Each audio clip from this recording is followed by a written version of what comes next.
Assalamualaikum warahmatullahi wabarakatuh. Selamat datang di channel kesayangan kita, channel Tiarapedia. Sebelum menonton video ini sampai selesai, jangan lupa subscribe, like, share, dan komen di bawah laman video ini agar Anda selalu mendapatkan notifikasi terbaru dari Tiarapedia. Video kali ini akan menceritakan sebuah penemuan harta karun kerajaan Mataram kuno di Wonoboyo.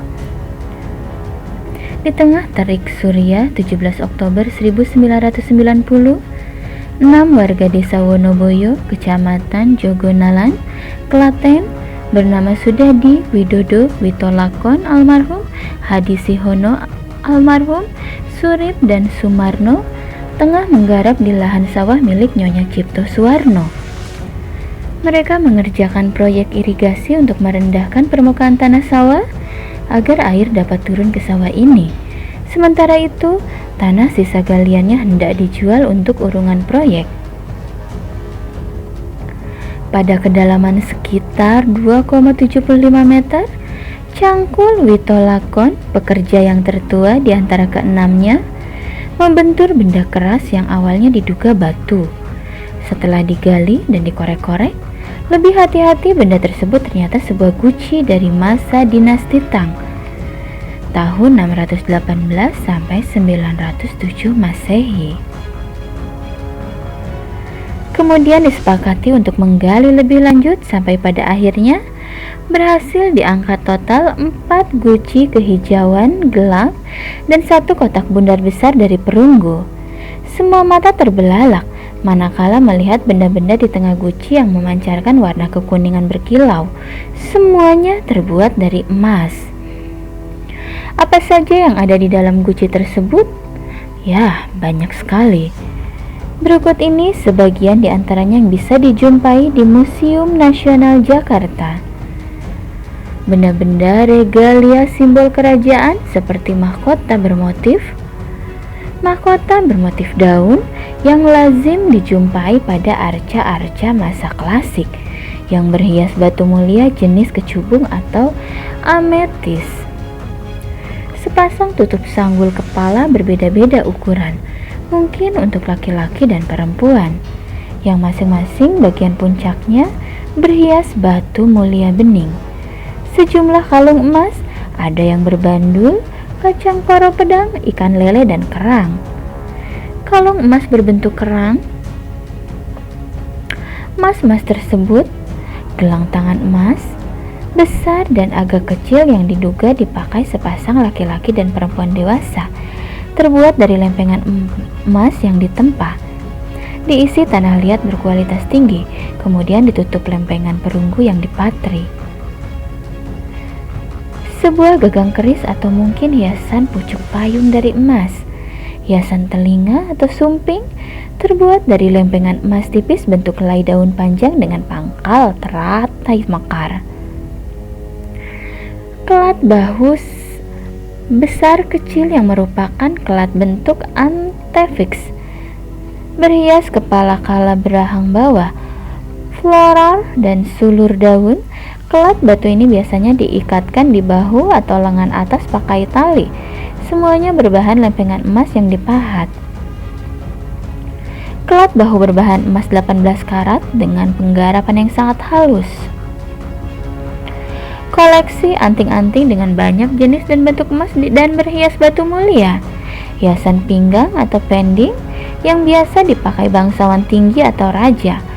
Kalung binatang piaraan yaitu gajah atau kuda yang dipakai saat arak-arakan kerajaan. Tas tangan emas berbentuk persegi yang diyakini merupakan wadah jimat amulet holder. Tas kecil kotak ini bertali pola rantai halus yang pada sisi-sisinya terdapat hiasan relief benda-benda yang biasa dibawa Dewa Wisnu. Gayung atau siwur emas berukir yang dipakai alat upacara pengambilan air suci, bermotif hias daun, ron. Terdapat inskripsi Jawa kuno Bratsu 8 Ma 13 Ku2 di sisi gayung yang ditafsirkan menunjukkan berat barang yang terbuat dari emas itu. Gayung Siwur Emas peninggalan era Mataram kuno, harta karun Wonoboyo. Gayung Siwur Emas peninggalan era Mataram kuno tersebut adalah satu dari sekian banyak item harta karun Wonoboyo. Sendok bulat yang diduga dipakai sebagai alat pengambil cairan minyak kental. Cairan kental ini biasanya terbuat dari susu dan digunakan pada upacara agama Hindu. Pada bagian dasar sendok bulat ini terdapat inskripsi Jawa kuno terbaca Suwa. Mangkuk emas berbentuk miniatur, wadah air dari daun palem yang sangat halus pengerjaannya. Mangkuk miniatur wadah air dari daun palem tersebut terbuat dari bahan emas yang merupakan penanda kasta seseorang yang pada masa lalu disampirkan di bahu atau diletakkan di dada dengan tali di kedua ujungnya. Bandul kasta Wonoboyo ini bentuknya seperti kepompong dengan omamen suluran. Ukuran yang cukup besar dipercaya sebagai bandul tali kasta milik raja atau kaum bangsawan tinggi. Mangkuk berlekuk emam dengan ukuran panjang 28,8 cm, lebar 14,4 cm, serta tinggi 9,3 cm yang dianggap sebagai masterpiece temuan Wonoboyo. Sisi-sisi luarnya berukir relief cerita Ramayana, yakni masa pembuangan Rama, Sinta, dan Laksmana hingga penculikan Sinta oleh Rahwana.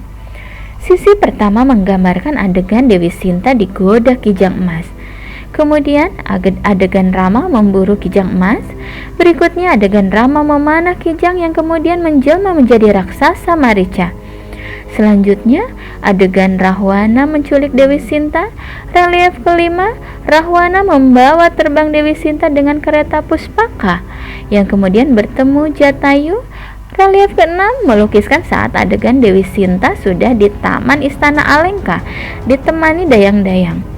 Semua bidang di luar 6 relief ini dihiasi ukiran pepohonan, rumah, balai-balai, dipahat dengan teknik tempa dari sisi dalam. Pembuatannya memerlukan tingkat ketelitian yang tinggi karena ukiran-ukirannya yang sangat halus dan berkualitas. Fungsi mangkuk diduga kuat sebagai wadah persembahan atau sesaji. Replika benda-benda temuan di Wonoboyo untuk dipajang di Museum Prambanan. Inilah penemuan harta karun sejarah paling besar dan spektakuler di Indonesia hingga saat ini. Profesor Dr. Timbul Haryono, sejarawan masa klasik UGM, yang turut menelaah temuan tersebut secara resmi menuliskan angka 30 kg emas pada prolog laporan kajian tentang harta karun emas Wonoboyo. Angka ini diragukan publik, terutama bila menurut keterangan dari penemu awalnya. Saya perkirakan lebih dari 100 kg, satu gucinya sekitar 50 kg, jawab Marno saat ditanya berulang-ulang bobot seluruh temuan tersebut. Mungkin 2 kintal. Marno memperkuat cerita dengan menggambarkan pecahnya ban sepeda yang dipakainya saat mengangkut beban berat membawa guci ke balai desa. Setelah itu, kita tidak tahu gimana-gimananya, mana beranilah. Faktanya memang terdapat banyak keganjilan seputar penemuan itu. Tahun 1990-an, media massa masih belum terbuka seperti sekarang. Belum ada media sosial seperti Facebook atau piranti kirim pesan cepat berantai WhatsApp. Orde Baru juga tengah saat kuat-kuatnya waktu itu. Kita tahu benar bagaimana cara kerja birokrasi rejim pemimpin pada saat itu, sehingga peristiwa spektakuler ini perlahan senyap dan hampir terlupakan. Keenam orang penemu awalnya seperti tidak habis-habisnya didatangi polisi atau tentara untuk diintegrasi berulang-ulang, memastikan tidak ada yang menyembunyikan atau menyimpan temuan. Di antara mereka berenam, Marno yang anggota termuda lebih beruntung karena tidak banyak ditanyai. Pokoknya banyaklah. Saya lihat ada butiran emas seperti jagung, koin, stempel, dan aneka rupa-rupa benda lainnya, termasuk tas emas dan talinya, yang besar, yang bokor, dan baskom, ujarnya. Lantas kemana jika memang ada ratusan kilogram? Marno hanya tertawa, ya entahlah, tahu sendiri situasi waktu itu. Setelah situs galian selesai diteliti dan dibuka untuk umum, banyak warga yang berdatangan untuk mencari harta karun. Beberapa cukup beruntung dan menemukan emas. Ada yang dijual ke pengepul, ada yang dilaporkan. Mereka mendapat imbalan dari pemerintah walau tidak sefantastis yang diterima oleh 6 sekawan tadi. Pemerintah mengganjar hadiah sebesar 500 juta, separuh untuk pemilik lahan, separuh dibagi di antara ke-6 penemu awal. Kami masing-masing dapat bagian 38 juta rupiah dan pemilik sawah 239 juta rupiah. Itu jumlah yang luar biasa banyaknya pada tahun 90-an, urai Mairno. Ia sampai berpikir uang itu tidak akan habis dipakai selamanya.